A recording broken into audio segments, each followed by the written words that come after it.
This episode is sponsored by BrainGrid. If you are building with AI coding tools, but your features keep breaking, you need to check out BrainGrid. It is the product management agent for AI builders.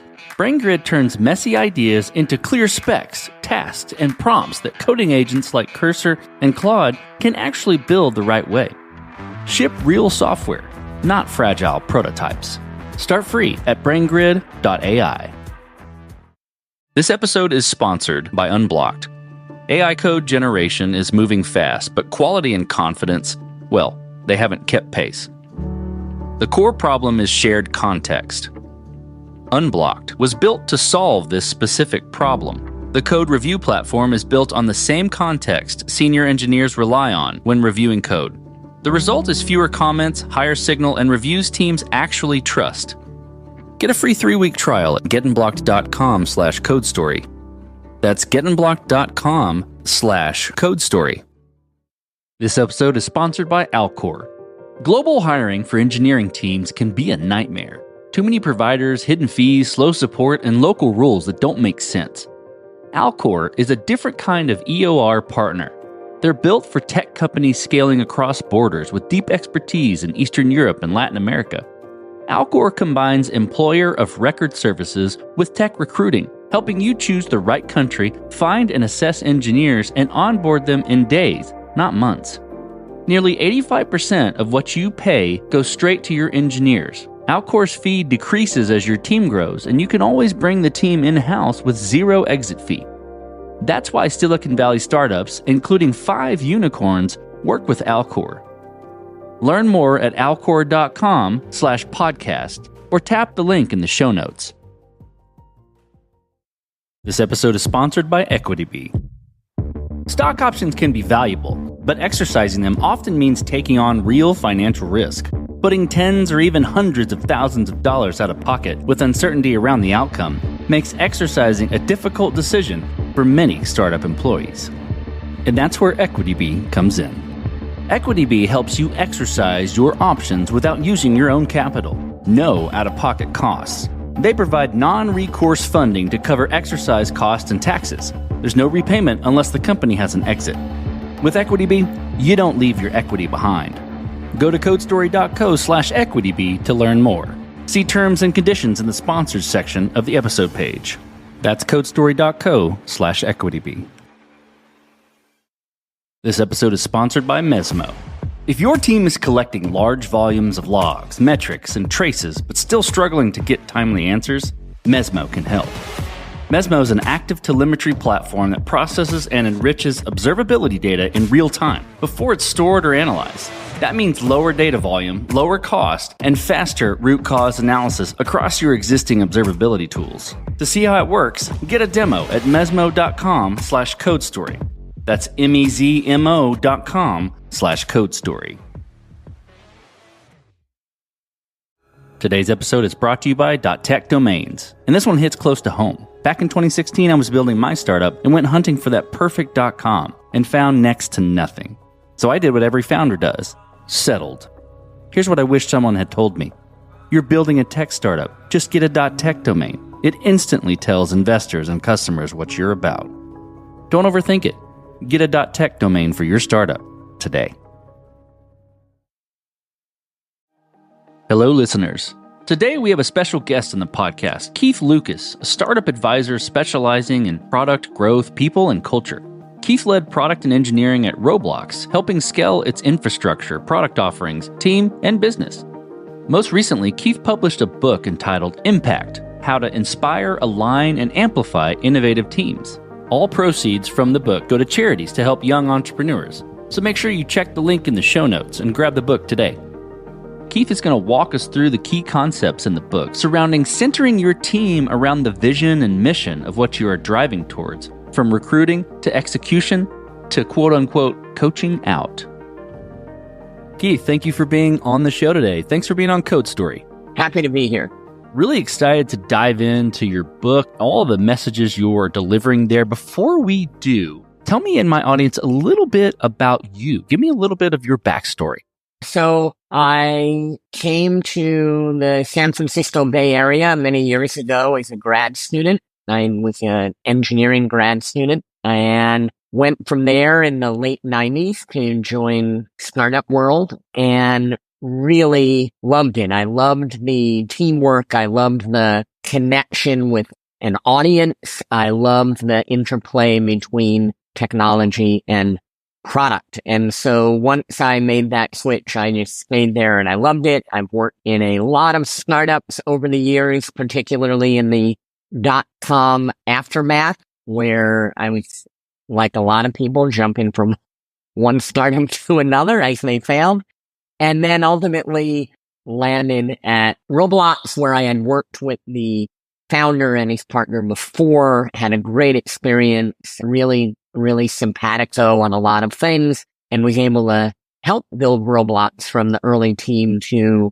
a pretty decent sized team.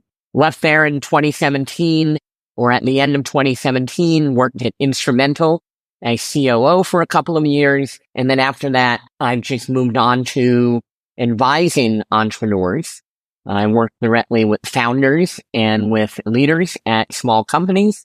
And I've recently written a book to capture the leadership side of my coaching and the organizational building and team building. Fantastic. I appreciate that overview, and that's actually a perfect segue to get us started. So let's talk about that book. So the book is titled Impact: How to Inspire, Align, and Amplify Innovative Teams. What was your goal in writing this book, and what were you hoping to accomplish? Yeah, so I wanted to develop an end-to-end systematic approach to startup leadership for an audience like me. And what I mean by that is leaders who became leaders through some other expertise, whether they were an engineer like me or a scientist or finance person, but they had some other expertise and intuition for leadership, a get stuff done vibe, and they were able to put all that together and become a leader. But now they need to build and scale teams, and that's not something I was trained for, and a lot of people are not trained for. So I wanted to build or develop an end-to-end systematic approach for those leaders. I also hoped, and only time will tell, but I hope to create a foundational book for startups that could sit alongside of the books, or the best books that I read while developing as a leader. Books like Drive by Daniel Pink, or The 4 Steps to the Epiphany by Steve Blank, or The Hard Thing About Hard Things by Ben Horowitz. I hope and still hope that I wrote a book that could be alongside those someday on the bookshelves of startup leaders. I love that goal, and I love being next to those big name books. I'm really excited to dive into the content of the book itself. Let's do that. In chapter 1, you mentioned purpose, inspiring action, which immediately stood out to me. How does aligning to purpose drive urgency without resulting in burnout or being an quote unquote antiquated mandate, like you mentioned in further along in chapter 2?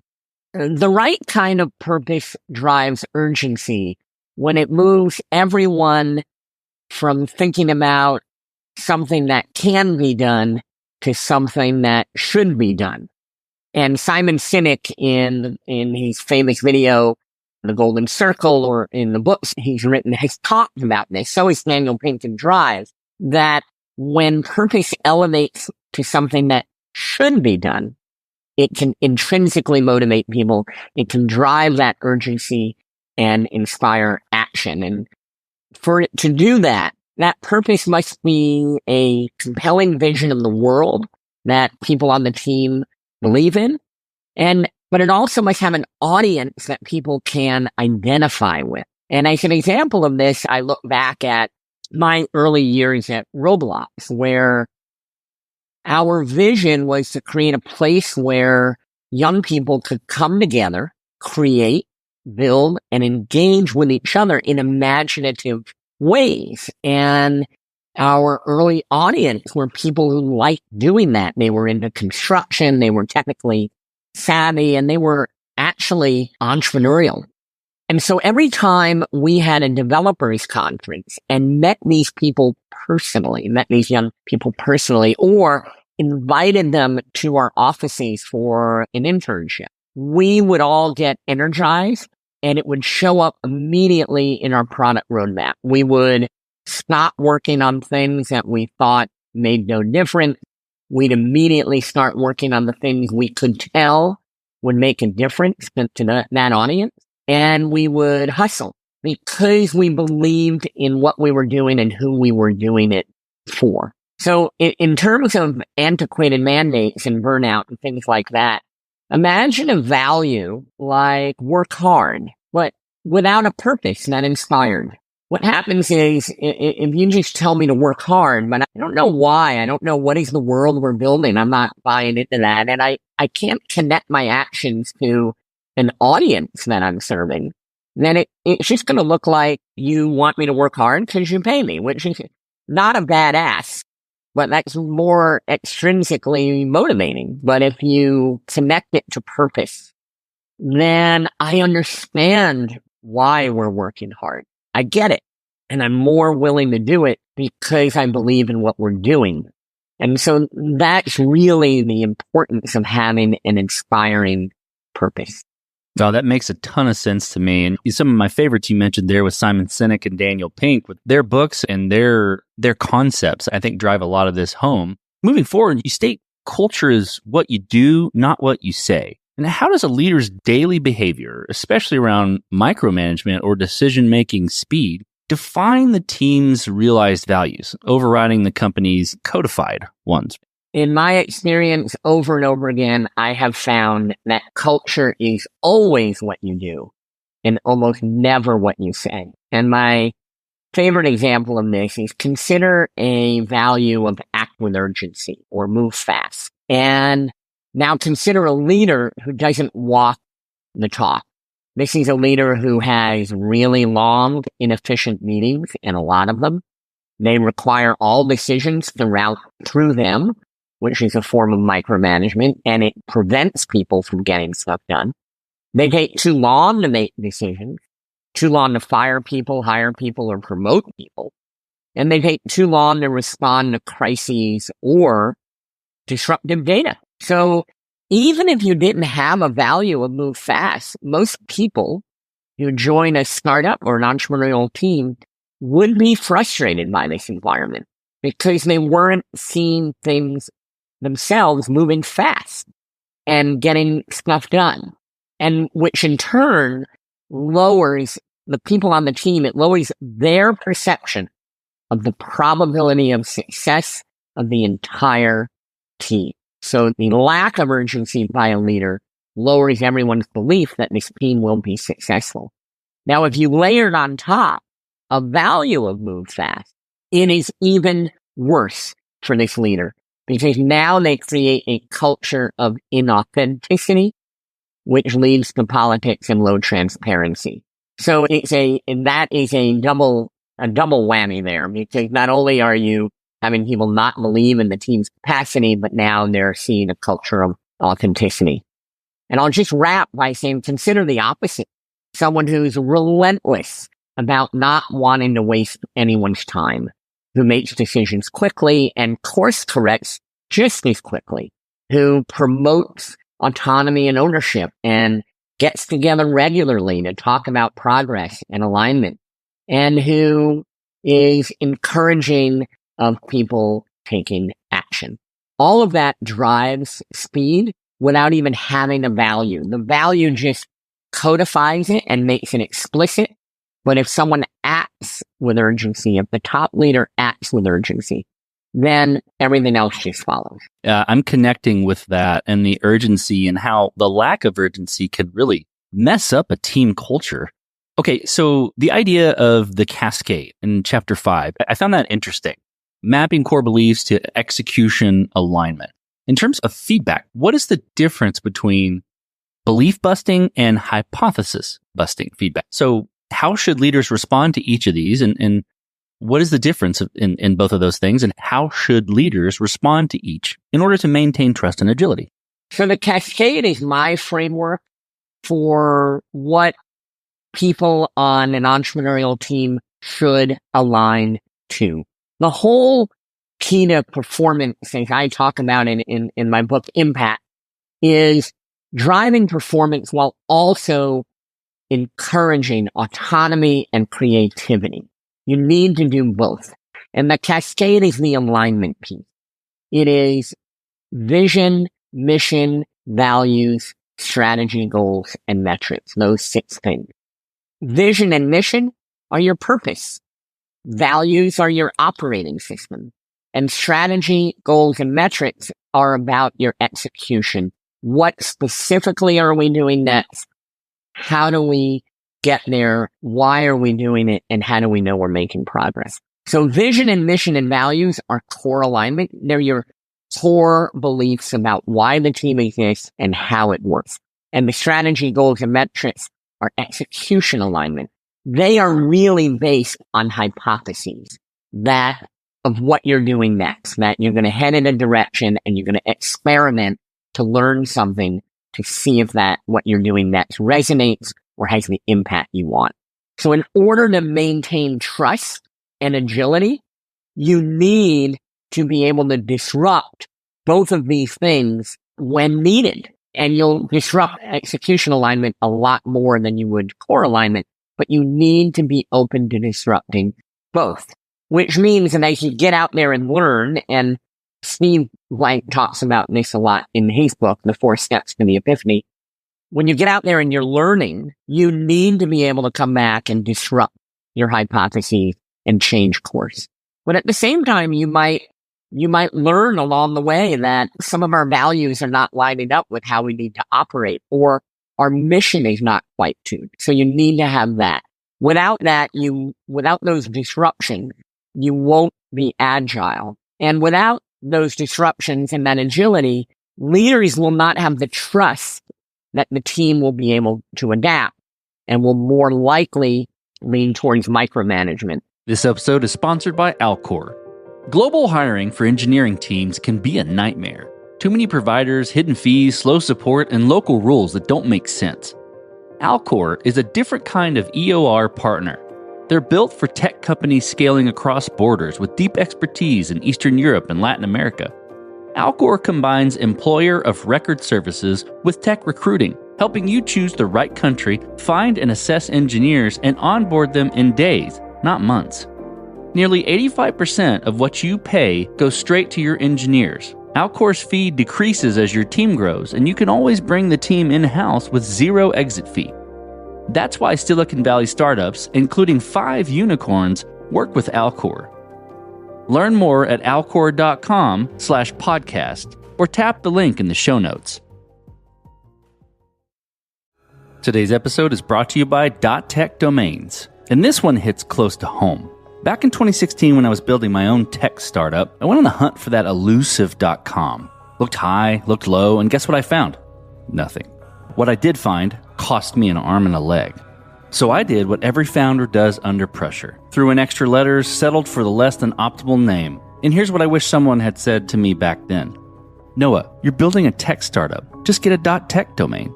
Tech startup, .tech domain. It could not be more obvious. It tells investors, customers, and anyone who looks at your website, really, that tech is at the core of your build. And I've kicked myself plenty since, especially when I see the clean and sharp names tech companies have landed on .tech. Nothing.tech, 1x.tech, Aurora.tech, CES.tech, Ultra.tech, Alice.tech, Neon.tech, Blaze.tech, Pi.tech. You get the idea. So take it from someone who learned it the hard way. If you're building a tech startup, don't overthink it. Get a .tech domain. This episode is sponsored by BrainGrid. Building with AI coding tools is exciting until the moment things start breaking. You ask for a small change and suddenly 3 other features stop working. AI gets confused, misses edge cases, and loses track of your intent. The problem is not code generation. The problem is planning. That is why BrainGrid exists. BrainGrid acts as your product management agent. It writes clear specification, maps UX flows, asks the clarifying questions you forgot to ask, and breaks big ideas into engineering-grade tasks that AI coding tools can build reliably. It guides Cursor, Claude Code, Replit, Windsurf, and others so they deliver features that work and keep working. Founders use BrainGrid to build real AI-native SaaS products without a technical background. If you want reliable features instead of fragile prototypes, try BrainGrid for free at braingrid.ai. That's braingrid.ai. That makes sense. Okay. And talking about guiding the ship and then also when to change course, you mentioned that term earlier. It kind of moves into my next question is how often should entrepreneurial teams deliberately challenge and reorg, say maybe autonomous pods, to optimize for agility and opportunity over long-term stability, right? How often should this happen versus keeping things the same and moving the train forward? At the high level, it's not about a hard and fast rule about when and how often to do a reorg. It is much more about a principle that the organizational structure, who you have on the team, what they do, and how they're organized to work together, that serves the mission, not the other way around. And a lot of people will acknowledge, of course, that's the case. But when you get out there and practice, there's an enormous amount of momentum that I've seen and experienced myself in the structure coming first and the mission having a dovetail into the structure. It's the other way around. The mission comes first.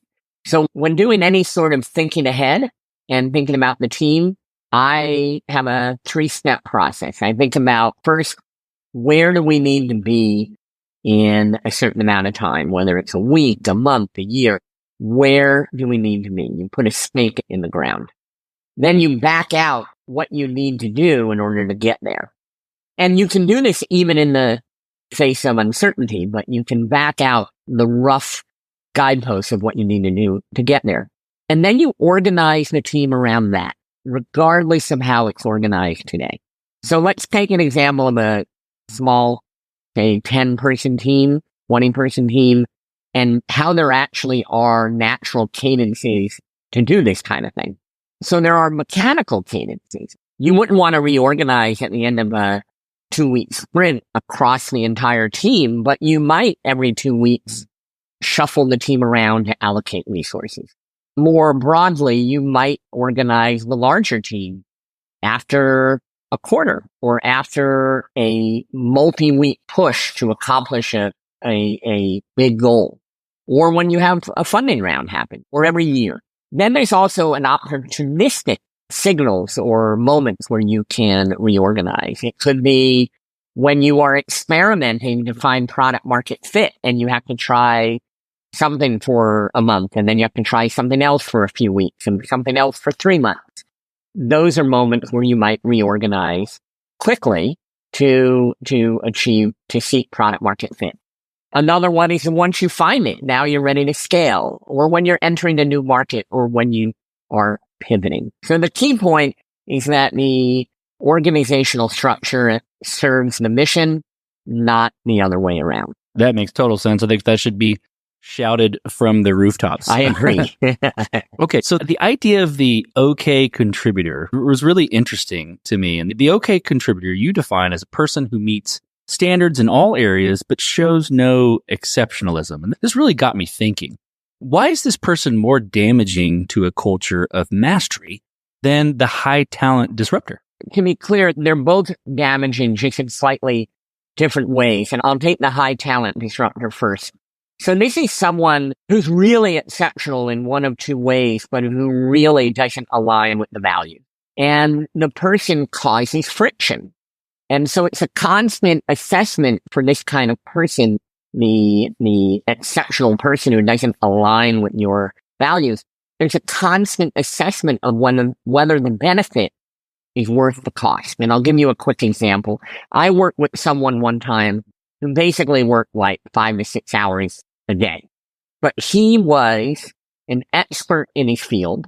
He built a core piece of technology that was mission critical. And he was actually otherwise a great team member, aligning on a lot of our values, just not the work all day value that most companies have. We always made the assessment that the benefit outweighed the cost. And what I think would have been helpful at the time was making that assessment. And you can do this. You make the case to anyone who thinks it's unfair. You can make the case for this kind of person that they are exceptional and you're making an exception.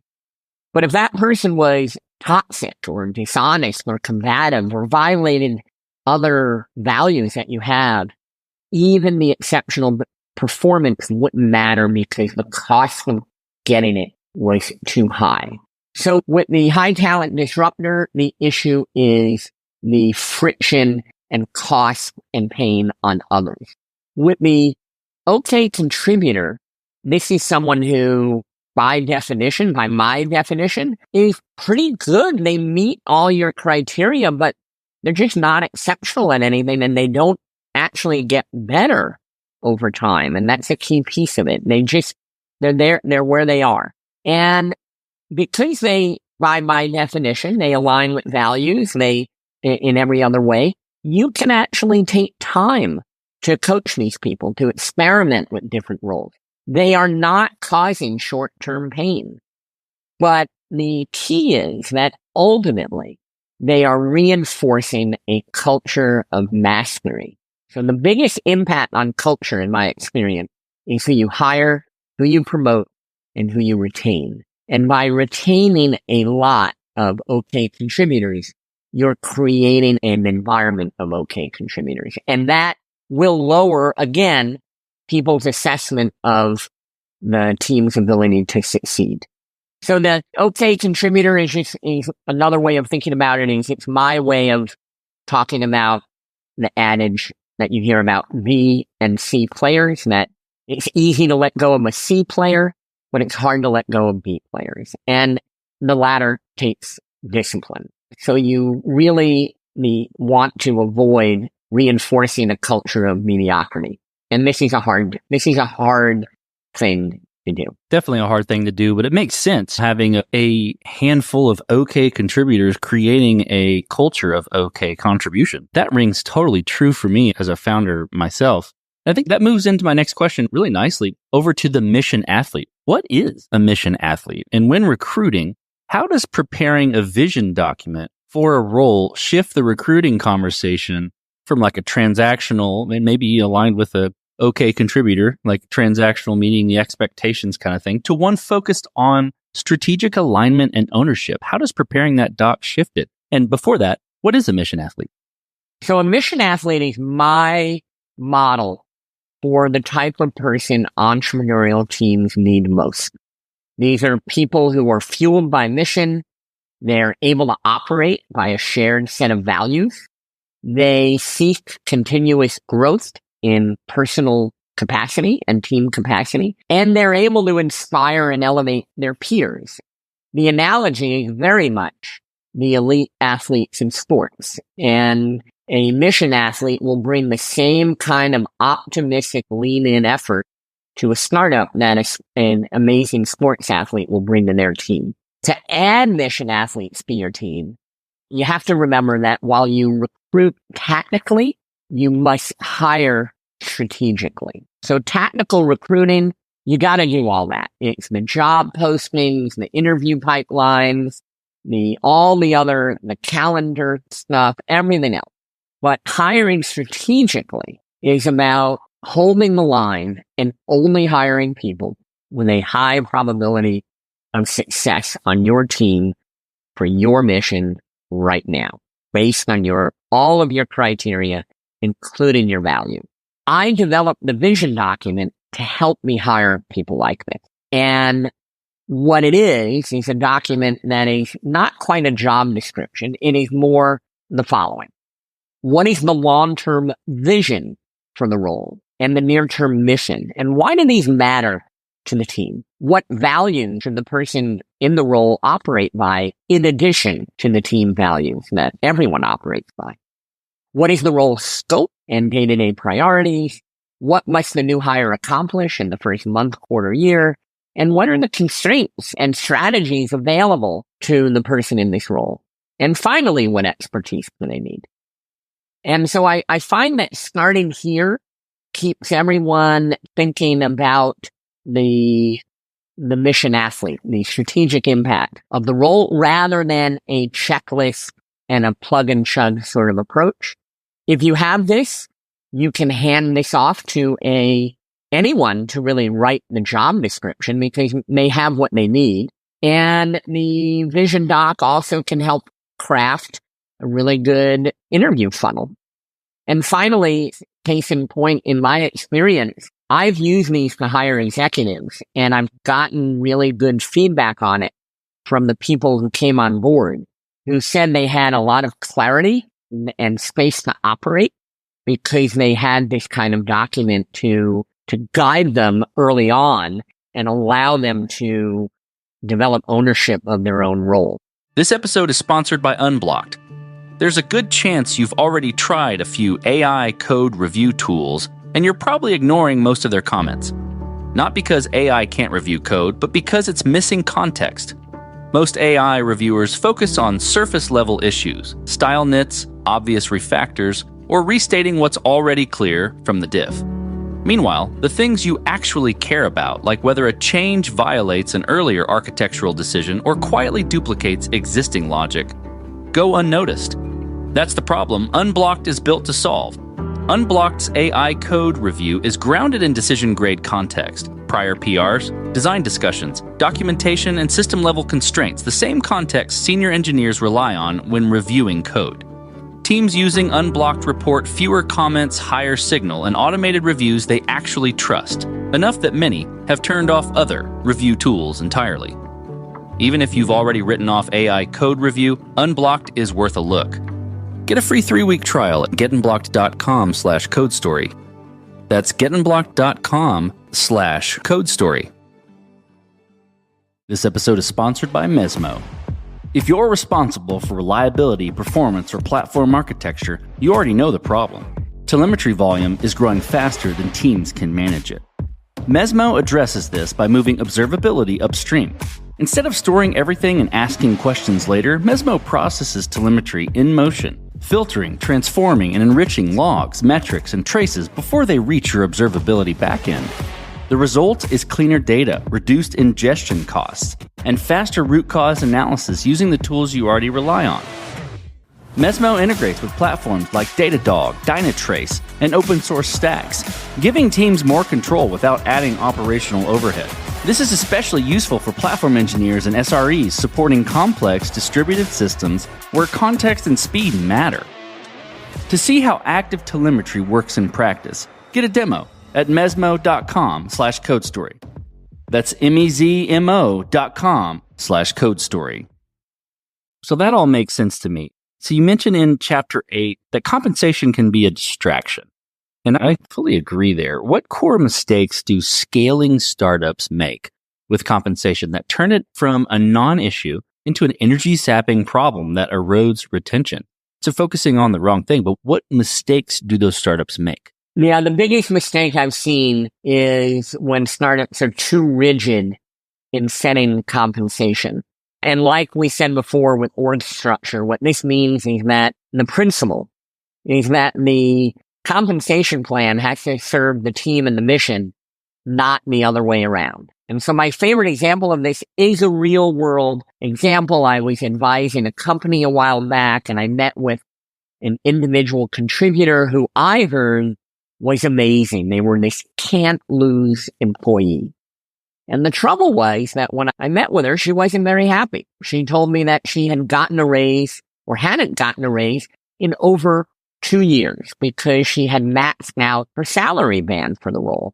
And even though the company was cash conscious, it wasn't cash strapped. It could have given her a raise. So as a result, she felt underappreciated and wasn't sure she'd be around in a year.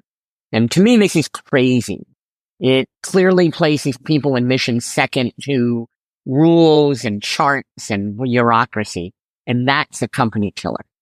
So instead, the company should have made her an exception because she was exceptional. And that's ultimately what they did. So imagine if instead of hearing that, hey, sorry, we can't do anything, you maxed out. Imagine if that employee had heard, hey, you have maxed out on your salary band, but you are contributing in an exceptional way. And so we're going to make an exception and give you a raise anyway. And let's, in addition, chat about your career progression and how you can grow into the next level. So I think if you had done that, like the person is not leaving that company anytime soon. And it's not the money. It's about the feeling of being appreciated. So getting compensation right is really about removing it from the top of mind of people so they can focus on why they're there, which is to have impact for your mission and your audience. Absolutely. Giving that feedback to that person immediately makes them feel valued by the company, and they're ready to go move mountains for that company. Let's move to the next topic around coaching out. And this is honestly one of my favorite parts of the book. You define coaching out as the intentional process of protecting the productive from the disruptive, right? Treating an exit as a non-personal assessment, not some personal judgment over someone, that maintains decency and clarity. Can you describe the GYOR continuum here? I'm really excited to dig into this specifically. Yeah, sure. And you're not the first person to tell me it's their favorite chapter. I think it's filling a missing piece in the landscape. So I call it coaching out, and it's not a euphemism for firing someone. I'm not trying to pull any punches here. I call it coaching out because it's really about coaching an individual fluidly to either higher levels of performance or through a turnaround or onto exit, following people where they lead. So it's a continuum because the same approach applies throughout all of these different things. In all cases, performance, turnarounds, and exit, you need honest feedback, the right kind of encouragement, objective assessment, and a true opportunity for growth. So the GYOR approach just maps that continuum onto 4 phases. It is still a continuum. It's just 4 phases for ease of understanding. So I start with G for green. This should be your default assumption. You assume that on every given day, everyone's performing, and that really all you need to do for an individual is to coach them athletically to a higher level of performance. Sometimes that's just unblocking things in their way or reducing friction for them or providing clarity. But sometimes it's about tuning alignment or coaching on values. And generally, in this green phase, you're just optimistic and it's fire and forget. You don't have a memory of the coaching you're doing. People enter the next phase, yellow, when they start to disrupt the team and its performance. And so a sign of this could be you're coaching someone over and over again on the same issue and they're not improving, or you're starting to coach them broadly on a number of issues that are not improvement. And this is now, when that happens, you are likely impacting the team. So when this happens, your assessment of the person really shifts from this person will succeed here to I'm pretty sure this person will succeed here. Meaning there's a drop in the probability of success of this person. People here should get clear feedback on the issues and a clear message that things must improve. And your tone has to shift a little from the optimistic go green feedback to a little bit different of concern, or you might send mixed signals. So you have to be careful of that. And finally, in yellow, you do move away from fire and forget. You are starting to write things down in case things get worse. So next is orange. And this is where people's performance dips below a critical threshold. And that threshold is when you no longer think it's likely they're going to turn things around, but you still believe it's possible. This is a key threshold. It's no longer likely, but you believe it's still possible. This allows you to continue to coach with an open mind, but also to convey the right level of concern because now it's unlikely. So in this phase, again, you're giving honest feedback and concrete feedback on the issues. But in this phase, people must hear, and this is my key learning, they must hear that their job is on the line. It's the only fair thing to do at this phase. And so you let them know their job is on the line. You make yourself available to help, but they have to drive the turnaround. Finally is red. Red is really exit. So if you do your job right in the progression from green, yellow to orange, most people will either turn around or voluntarily leave. they're understanding what's going on. They're either able to make improvements or they realize this is not the right place for me and they leave. Red is for everyone else, everyone who remains around and who is not able to be on the team. The conversation should be really short, and you can do that if you've had the proper orange talk. So that is my approach to coaching out, the green, yellow, orange, red. And it's a way of really driving through clarity and honesty and decency. And it's all about assessment, not really indictment. That gives a good framework for, I think, for leaders to follow where they are assessing that performance of that individual. And again, it's not personal. It's about where things fall and what is needed for the business. I think it's really fantastic. Okay, but my last question is around PIPs, right? So performance improvement plans, thing that really is probably loathed by most managers and definitely by this one. Why should leaders avoid formal PIPs when dealing with a struggling team member? And what's more important, what must even replace it to ensure accountability and decency? Yeah, so I'm really against performance improvement plans. And I'll give you my two main concerns. So one is that the way I've seen them done in my career is that they tend to remove ownership from the person having the performance issue and shift it to the manager. I believe strongly that the person with the performance issue must drive their own turnaround. Ownership is often at the heart of performance issue. Either they're not owning something explicitly or they're not owning their performance intentionally. And so ownership is usually at the heart of performance issues. So it has to be at the heart of the turnaround. So if you make it a series of checklists that someone has to do, then you are really removing that ownership. The other reason I'm not a fan is that I think ultimately they are red herring and they back people into corners. And what I mean by that is consider three cases. One, what happens when someone meets all of the PIP criteria and then you fire them anyway? I've seen this. They're fired because they really are not aligned with the team's operating system and not performing at the level the team needs. So they did their PIP, but now you fire them anyway. That's hard for that person to understand. What about the person who rises to the occasion, meets all their PIP things, and then like a month later, they fall back to what they were doing. They only responded to that moment of fear. So that's not good either. And then finally, what about the person who doesn't meet the PIP? But man, they've shown such a great turnaround and they really align with the team's values. Do you have to fire them because they didn't meet the PIP? And does that expose you in any way if you don't fire them? So I think it's all not ownership oriented and too constricting on the outcomes.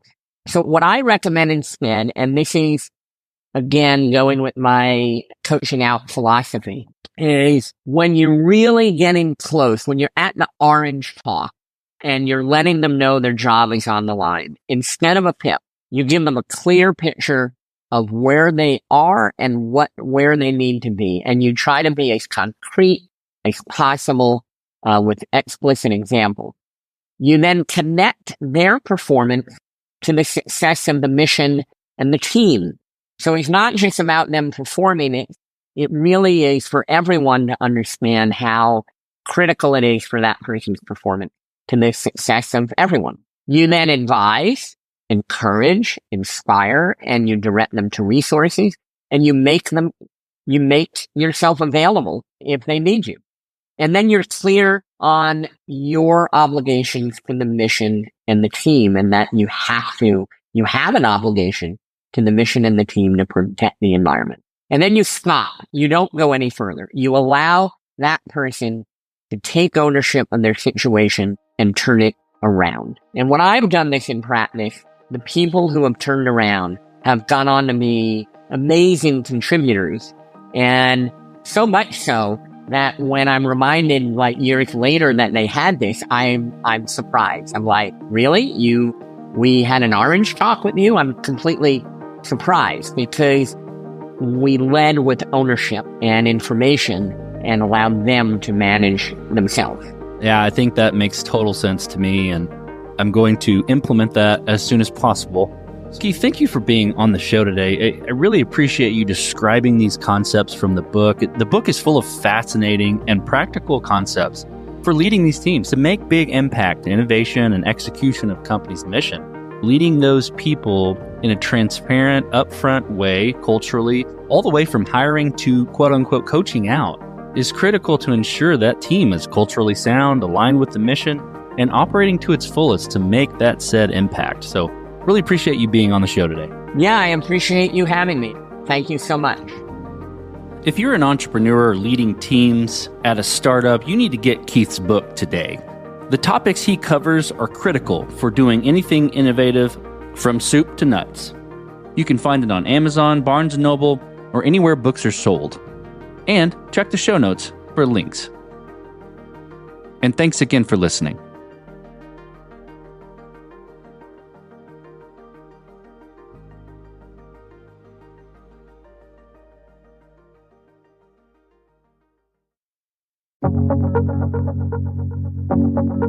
If you're early in your career and looking for insight, inspiration, and honest advice, listen to the Capital Ideas podcast.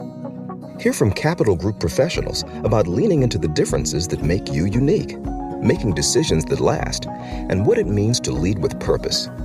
The Capital Ideas podcast from Capital Group, available wherever you listen. Published by Capital Client Group, Inc.